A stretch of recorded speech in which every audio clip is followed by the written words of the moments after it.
नमस्कार दोस्तों, अभी हम हैं जंतर मंतर पर और इधर एक टेबल रखी है जिसमें बहुत सारी मेडिसिन रखी हैं, सैनिटाइजर रखा है, डिटॉल रखा है, बैंडेज लगे हैं। तो भैया से जानने की कोशिश करते हैं क्या ये कहाँ से लाए हैं। भैया क्या नाम है आपका? मेरा नाम कॉमरेड जियाद। कहाँ से हो आप? मैं केरला से हूँ। केरला से हो। मेडिसिन आप लेके आए हैं या फिर?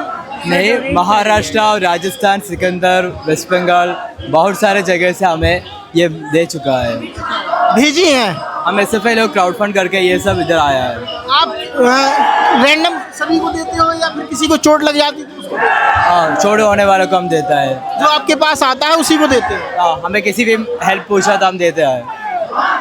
आपका इस प्रकार से हेल्प करना आपको किस प्रकार से मोटिवेट करता है? मैं कॉलेज में पढ़ाई कर रहा हूँ दिल्ली यूनिवर्सिटी में। ये मेरा भाई के लिए, मेरे भैया के लिए ये सब ये प्रोटेस्ट, इसलिए मैं उनको ये मदद करना, वॉलंटियर करना चाहता हूँ। आप क्या चाहते हो दिल्ली? आप क्या चाहते हो? सरकार धर्मेंद्र प्रधान की रिसाइन, धर्मेंद्र प्रधान इस्तीफा दो। आप क्या चाहते हो? एजुकेशन में रिफॉर्म्स होने चाहिए। धर्मेंद्र प्रधान का रिज़ाइन मस्ट है, लेकिन एजुकेशन में रिफॉर्म होने चाहिए। बिना रिफॉर्म्स के किसी का भी resignation is equals to zero के ज़ीरो। जो इतने सारे पेपर लीक्स होते हैं, NTA को स्क्रैप करना चाहिए हमें। उसकी जगह अगर आप इसको ऐसे देखें, अगर कोई एम्प्लॉय अच्छे से काम नहीं करेगा तो बॉस उसको रखेगा क्या? NTA एक प्राइवेट ऑर्गेनाइजेशन है। जब उसने 2018 में NTA आया था, अब तक NTA 90 से ज़्यादा पेपर लीक कर चुका है 2 सालों में। क्या ऐसी अगर सरकार की ऐसी क्या मजबूरी है कि उसको NTA को रखना चाहिए? NTA को स्क्रैप कर देना चाहिए। एजुकेशन पॉलिसीज़ में रिफॉर्म्स होने चाहिए।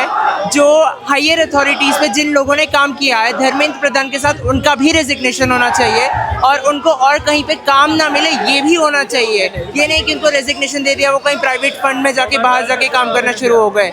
उनको एक टेम्परेरी पीरियड पे ऐसे रखना चाहिए कि उनको कहीं पे काम ना मिले, क्योंकि उन्होंने गलती करी है। 27 लाख स्टूडेंट्स के साथ, जिंदगियों के साथ खेलना कोई मजाक की बात नहीं होती है। और इसके अलावा ये तो है ही है कि हमें एजुकेशन में रिफॉर्म्स चाहिए। आप गवर्नमेंट स्कूल्स को अच्छा कंडीशंस में दो। आप गवर्नमेंट स्कूल्स भी इनके लिए बेटरमेंट के लिए करो। हेल्थ केयर एक्सेस अच्छा होना चाहिए। एंड जो बाकी जो SFI के सारे पॉइंट्स होते हैं उन सबको हमें आगे रखना चाहिए। जैसे जो नेशनल एजुकेशन पॉलिसी है उसमें बहुत सारे प्रॉब्लम्स हैं, उन सारी की सारी प्रॉब्लम्स को फेस करना चाहिए। और इसके अलावा बाकी सारी चीज़ें आई गेस लाइक दैट। अभी आपने पहली बार इस प्रोटेस्ट में शामिल हुए कि और भी प्रोटेस्ट में शामिल होते रहे हो? मैं फर्स्ट टाइम है मेरा। First time. कैसा एक्सपीरियंस है आपका? अच्छा एक्सपीरियंस है, बहुत अच्छा एक्सपीरियंस। मजा आ रहा है? मजा आ रहा है? बहुत अच्छा लग रहा है। कितने दिन से आप इधर पर हो? मैं पहली तारीख से, मैं 21 जून से हूँ। मुझे 1 महीना हो चुका है। 1 महीना हो चुका है। आपने तो डंडे खाते हुए देखा होगा। डंडे खाए भी हैं, मैंने टीयर गैस भी खाई है। मैंने जब पुलिस ने फर्स्ट टाइम ब्रूटैलिटी दिखाई थी, एन एक्सट्रीम ब्रूटैलिटी जब पुलिस ने दिखाई थी, तो मैं और मेरे कॉमरेड्स वहीं पे थे। और जब उन्होंने आउट ऑफ ब्रूटैलिटी बहुत ही एक्सट्रीम लेवल्स पे जाके लोगों को डंडे मारे थे, तो सारे के सारे लोग पीछे भागे थे। उस स्टैम्पेड लाइक सिचुएशन में लोग फुटबॉल वाले शूज़ पहन के आए थे जिसमें स्पाइक्स लगे होते हैं उनके सोल पे। वो लोग मेरे पाँव के ऊपर चढ़े थे। पुलिस ने मेरे ऊपर टीयर गैस डाली थी। मेरे पूरी की पूरी पीठ, मेरे सारे कॉमरेड्स पे लाठियाँ पड़ी हैं। And then still we are here because of one reason that we won't resign. आप हमारा हाथ तोड़ लो, पाँव तोड़ लो, सर तोड़ लो, हम पीछे नहीं हटेंगे। रिज़ाइन तो लेके रहेंगे, आप चाहे 1 महीना लगाओ, 3 महीना लगाओ, आपके ऊपर है। हम नहीं हटेंगे पीछे। मैंने देश के युवाओं में एक अच्छी चीज़ देखी है कि उन्हें धर्मेंद्र प्रधान का रिजाइन चाहिए किसी भी कीमत पर। ये चीज़ मैंने देखी है। वो 1 महीना, 2 महीना, 5 महीना भी ठहरने के लिए तैयार है। ऐसा मैंने बहुत दिक्कत ये है कि इस सरकार को ऐसा लगता था कि हमारे माँ बाप को, हमारे पेरेंट्स को, उनकी जनरेशन को धर्म के नाम पे बांट लेंगे। उन्होंने हर चीज़ आपको, अगर आप जितने भी हमारे पहले के लीडर्स हैं, जैसे missile man of India APJ Abdul Kalam, उन्होंने एक बात बोली थी, you should always prioritise your nation. Religion is a very private affair. वो अपने आप में होना चाहिए, आपके और आपके भगवान के बीच में होना चाहिए। उसको वेपनाइज करके लोगों को बांटना, कौम को बांटना, लोगों के बीच में वो उन सारी की सारी चीज़ों में वो दरार डालना, लोगों के मन में ऐसे प्रोपेगेंडा फैलाना, और ये वाली वैसी सारी की सारी मूवीज़ भी वैसी ही लाना, वो सारा उन्होंने हमारी जनरेशन के, हमारे पेरेंट्स की जनरेशन के साथ कर लिया। लेकिन एजुकेशन एक ऐसी चीज़ है जो जो सिख के लिए भी वही है, जो सिख का बच्चा भी स्कूल जाता है, एक मुसलमान का बच्चा भी स्कूल जाता है, एक हिंदू का बच्चा भी स्कूल जाता है, एक ईसाई का बच्चा भी स्कूल जाता है।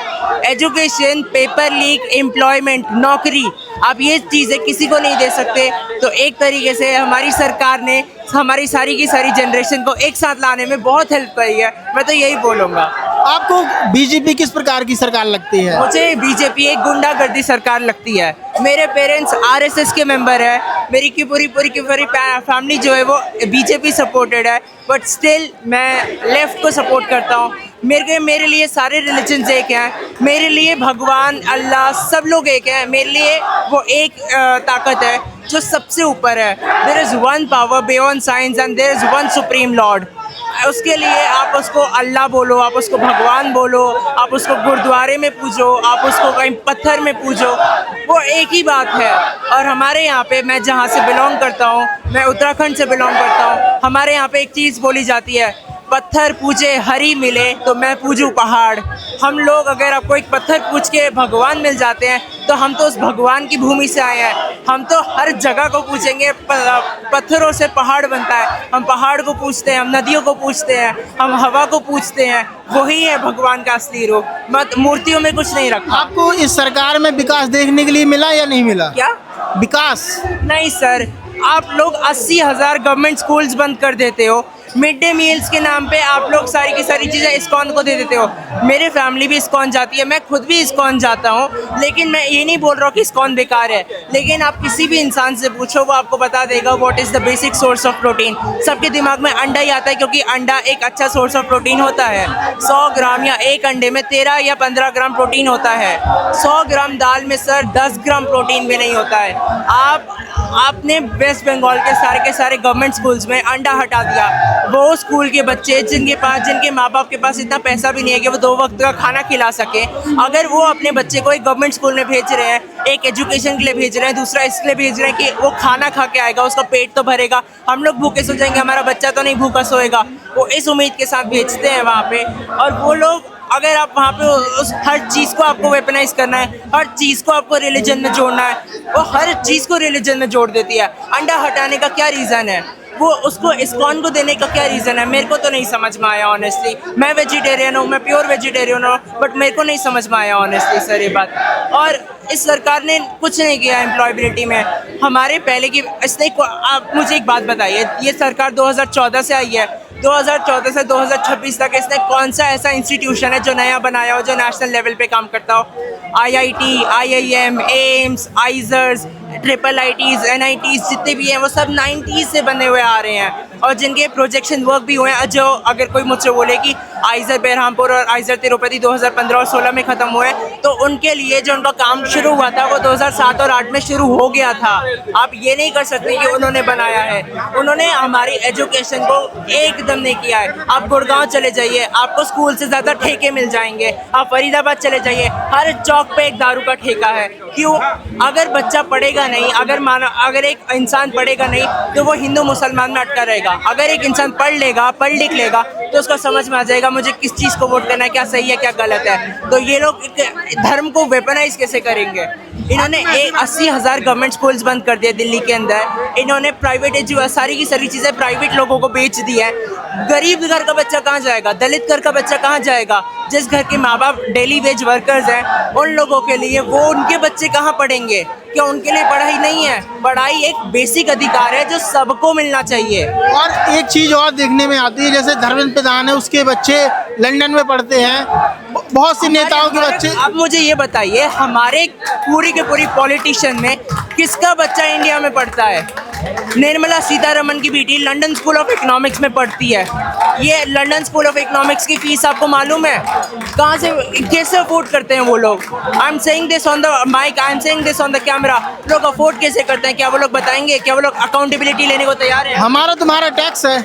क्या हमारा तुम्हारा टैक्स। बिल्कुल सर, हमारा आपका मेरा हम सबका पैसा है, हम सबके पैसों से वो अपने बच्चों को बाहर पढ़ाते हैं। हम लोग पाकिस्तान से कम्पीट करते हैं, जबकि हमें चाइना से कम्पीट करना चाहिए।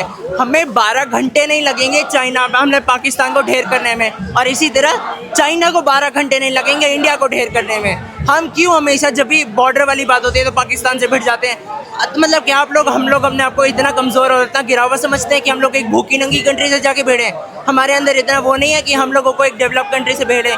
चाइना इकलौती ऐसी कंट्री है पूरी दुनिया में जो यूएस से ज़्यादा टक्कर लेती है। रशिया में भी अभी वो बात नहीं आई है क्योंकि रशिया की सैंक्शंस लगे हुए हैं, लेकिन चाइना पे सैंक्शंस लगने के बावजूद चाइना ने अपने आप को इतना डेवलप किया है कि वो उधर गई है। चाइना ने अपने सारे मिनिस्टर्स को ये बात बोली है, आपके बच्चे बाहर नहीं पढ़ेंगे, अगर आपको मिनिस्ट्री में काम करना है तो आप सबके बच्चे हमारे यहाँ के इंस्टीट्यूशंस में काम करेंगे। वो लोग ये बात बोलते हैं अगर आपके ही बच्चे बाहर जाके पढ़ेंगे तो हमारी कंट्री के बच्चों को ये विश्वास कैसे आएगा कि हमारे स्कूल के इंस्टीट्यूशंस अच्छे हैं, हमारी कंट्री के इंस्टीट्यूशंस अच्छे हैं। ये बात हमारी वाली सरकार को तो समझ नहीं आएगी। उनके तो सारे बच्चे कहाँ पढ़ते हैं? Oxford, Cambridge, Kings college, London school of economics, imperial college London, university college London, और ये लोग ऑस्ट्रेलिया भेज देते हैं, यूएस भेज देते हैं। क्यों? हम लोग क्या पढ़े? हम लोगों के पास गवर्नमेंट स्कूल्स नहीं है। इंडिया में रहने वालों का नीट पेपर लीक हो जाता है। सर उसके लिए तो मैं सारे कुछ बोलना ही नहीं चाहता। मुझे लगता है कि लोगों ने, और यहाँ पे जितने भी लोग आए हैं, जितने लोगों ने प्रोटेस्ट करा है, और पुलिस के डंडे बरसाने के बाद भी, किलो वाले डंडे बरसाने के बाद भी यहाँ पे इतने बच्चे खड़े हैं, मुझे लगता है वो बहुत अच्छा जवाब है इस गवर्नमेंट को कि तुम्हारे नीट और तुम्हारे पेपर लीक्स की वजह से कितना नुकसान हो गया, फिर भी हम नहीं हटेंगे पीछे। तो मुझे नहीं लगता उसके लिए मुझे कुछ बोलना चाहिए, वो तो सबके जग जाहिर है, तो सबको दिख ही रहा है। चलो आगे कौन सी सरकार आने वाली है, आपको कुछ जानकारी? सर देखिए, सरकार कोई भी आए, मुझे कोई सरकार से ज़्यादा फर्क नहीं पड़ता।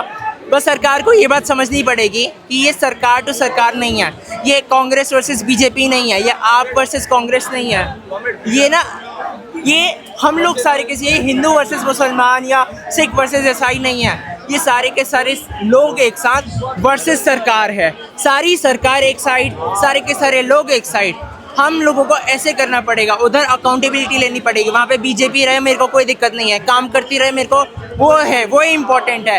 अगर वो काम नहीं करेंगे तो उनको पता चलना चाहिए यहाँ पे प्रोटेस्ट होगा और हम वो वहाँ से आपका मतलब सीधा सा कहने का मतलब कोई भी सरकार रहे, कोई भी सरकार रहे, लेकिन काम करती रहे। अगर नहीं काम कर सकती तो उधर जाए, यहाँ पे बहुत अच्छे लोग हैं काम करने के लिए। चलो बहुत अच्छा लगा आपसे बात करके, और ये भाई साहब ने बहुत अच्छी बातें बताई हैं और जो भी कहा है हकीकत कहा है, जो हमारे देश की आज रियलिटी है।